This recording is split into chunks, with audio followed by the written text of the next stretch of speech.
நிறைய பேர் யோசிப்பாங்க, பேக் டெஸ்ட்டுக்கும் லைவ் ட்ரேடிங்க்கும் சம்மந்தமே இல்லையே, பேக் டெஸ்ட்டில் அவ்வளோ ப்ராஃபிட் வருது, ஏன்டா லைவ் ட்ரேடில் ப்ராஃபிட் வரலன்னு. ஏன்னா பேக் டெஸ்ட்டை பொறுத்த வரைக்கும் நீங்கள் ஓவராலாக ஒரு டீட்டெயில்ஸ் கொடுத்துட்டு கிளிக் பண்ணவொடனே அது ஓவராலாக 5 வருஷத்தில் இவ்வளோ ப்ராஃபிட்டு, இவ்வளோ ட்ராடவுன், இவ்வளோ ரிஸ்க்குன்னு கொடுத்துரும்.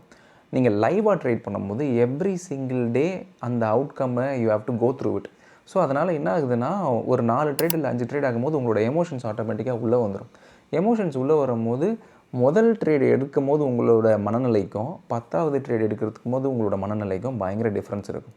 ஸோ சம்டைம்ஸ் நீங்களே வந்து அந்த பேக் டெஸ்ட் ரூல்ஸ்லேருந்து டீவேட் ஆக ஆரம்பிச்சிருவீங்க. இல்லை இன்றைக்கி நான் அந்தளவுக்கு கான்ஃபிடென்ட்டாக இல்லை, மேபி இன்றைக்கி நான் கொஞ்சம் கம்மி கேபிட்டலில் ட்ரேட் பண்ணுறேன் அப்படின்னு சொல்லி கம்மி கேபிட்டலில் ட்ரேட் பண்ணுவீங்க. அன்றைக்கின்னு பார்த்து பெரிய ப்ராஃபிட் வந்திருக்கும்.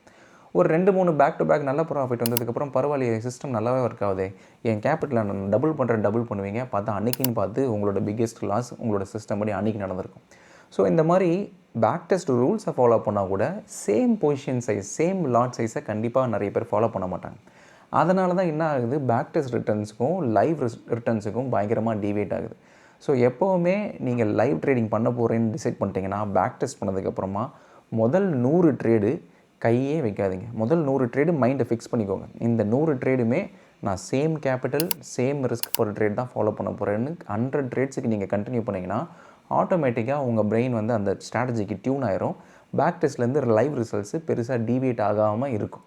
அப்படி டீவியேட் ஆகாமல் இருந்து நீங்கள் 100 ட்ரேடும் கம்ப்ளீட் பண்ணிட்டீங்கன்னா அதில் இருக்க கன்விக்ஷன் பயங்கரமாக இருக்கும், அதில் வர கான்ஃபிடென்ஸும் பயங்கரமாக இருக்கும். ஸோ அங்கேருந்து நீங்கள் ஒரு ப்ராப்பர் டிசிப்ளின் சிஸ்டமேட்டிக் ட்ரேடராக மாறிடுவீங்க.